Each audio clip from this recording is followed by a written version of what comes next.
I don't know if you've played a video game in like the last year and a half, but one of the things that's all the rage to put in games now is monetization, and one of the ways that companies do that is by using loot boxes. Loot boxes are basically digitally distributed electronic gambling tools, and essentially how it works is you buy some sort of in-game currency using real money, and you use that currency to buy what's called a loot box, which is basically a digital box of goods that mean absolutely nothing. You open said loot box and a bunch of stuff flies out, shoots into the sky, and lands on the ground. You're like, oh man, I must have got some really crazy stuff. This stuff must be really cool. It's going to improve my game. It's going to make my character look cool. It's going to be awesome. People can get very addicted to that. It's very, very similar to gambling. Like, I think the easiest way to compare it is when you pull that lever on a slot machine and, and it goes ding, ding, ding, ding, ding, and then you get 3 cherries and you hit the jackpot. When you get a really, really cool item out of a loot box in a video game, it's like hitting the jackpot. Except in actual gambling, you have the opportunity to make your money back. When you spend your money on a loot box in a video game, you're gambling for digital goods that mean nothing. But the main difference between actual gambling and loot boxes in video games is that gambling is heavily regulated and you're not allowed to do it unless you're 18. With loot boxes, it's a little bit different. The ESRB, or Entertainment Software Ratings Board, are the people who are responsible for putting that rating on front of every video game box. But those are only suggestions. It is not illegal for a child to play an M-rated game if their parent buys it for them. One of the things that happens is parents will buy these games for their children, not knowing what exactly is in them and not knowing exactly what their kids can do in the game, and they'll be exposed to what is essentially unregulated gambling. There have been a couple instances within recent history of children racking up thousands and thousands of dollars of debt on their parents' credit cards, simply from spending it on in-game currency and trying to get more stuff out of loot boxes. You might get a costume or a weapon or a character or a new skin or appearance for a character or a weapon or currency to buy more stuff. It is a psychologically addictive and immoral practice that is used for money making. It's also exposing children to gambling. Lots and lots of people love customizing their characters, and some people will do whatever it takes to get all these new skins. You say, oh well, they don't have to buy them, they have a problem. Yes, but why should people be able to make potentially infinite amounts of money from people who have a problem and it not be regulated whatsoever? I remember growing up in Ohio where it was illegal to gamble. It was completely illegal to gamble, and if you wanted to go do that, you had to drive across the state line over to Indiana and go to Belterra Casino. There are a lot of states in this country that don't think that gambling should be legal. So why is it so easily accessible to children in any game that they play? Now, I've talked about the Entertainment Software Ratings Board, or ESRB. Those are the people that rate video games from a scale of everyone to adults only. Everyone being everyone. Everyone 10 and up, that's pretty self-explanatory. Teen, 13 and up. Mature, 17 and up. And adults only, 18 and up. The ESRB exists in lieu of regulation. Back in the 90s, there was a game called Mortal Kombat. I'm sure everyone's heard of that game. Where you just essentially beat the crap out of the other guy, and if you win, you can put in a special button combination that allows you to do what's called a Fatality, which is an incredibly over-the-top, extremely violent execution of the person you are fighting.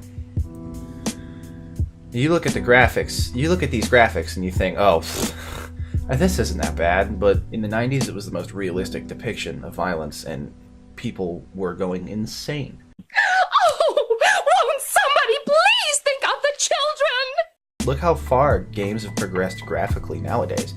The violence that's in games now far eclipses anything that was in the 90s. Rated M for mature.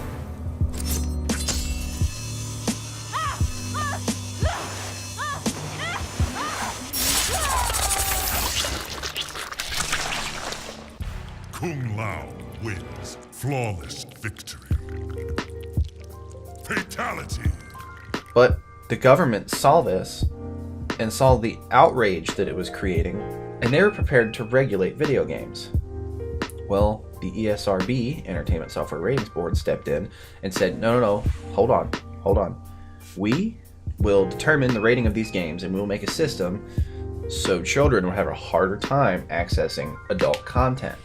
And the government was like, yeah, alright, seems legit.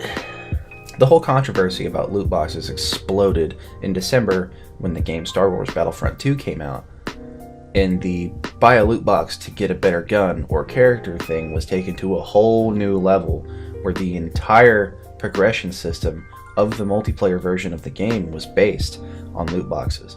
And the only way you could advance is by opening these boxes. And sure, you got them by playing the game, but the ones that you got for free weren't as good as the ones that you could buy, and they came at a very, very slow rate, encouraging you to buy even more loot boxes. And because of this, everybody labeled this game pay to win. And it was rated teen, so any kid could go to the store and buy it for themselves if they had the money. They didn't need to have a parent there with them to show an ID and buy this game. But this loot box system was so bad, so egregious, that politicians actually noticed.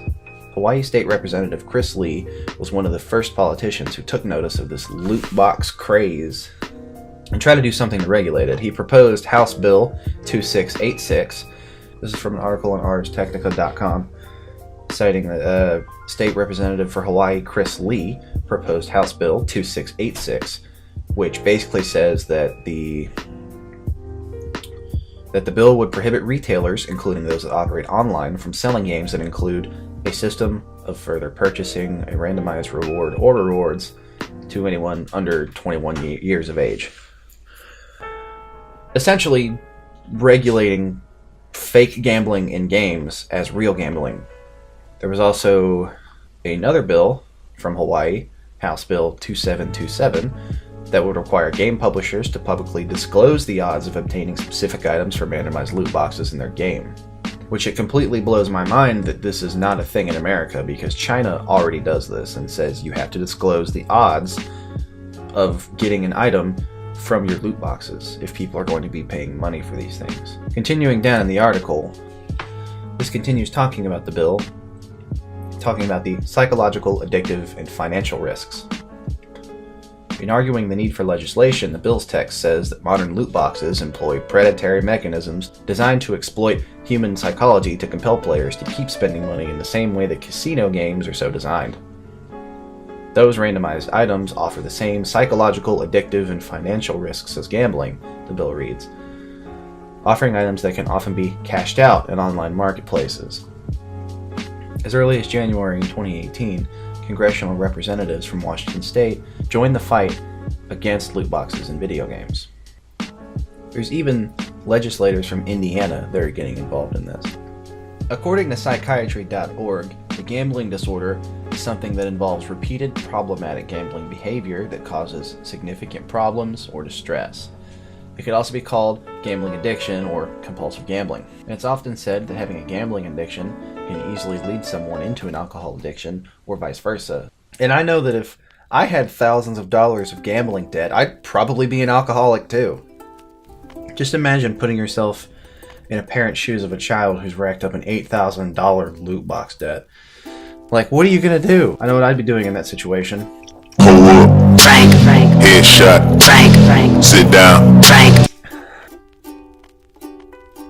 So why would you want to expose kids to a system that could potentially turn them into a gambling addict and incidentally possibly turn them into an alcoholic?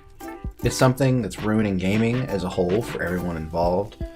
It's something that is drastically affecting the way that everyone plays and enjoys games. It's also a cruel and psychologically manipulative tactic to make money off of children who don't know any better. And really, it shouldn't exist, or if it continues to exist, it should be heavily, heavily regulated. Just like actual gambling. Because it's like gambling, except you don't get to go home with money when you win. Loot boxes are bad, and they're bad for children. Thank you.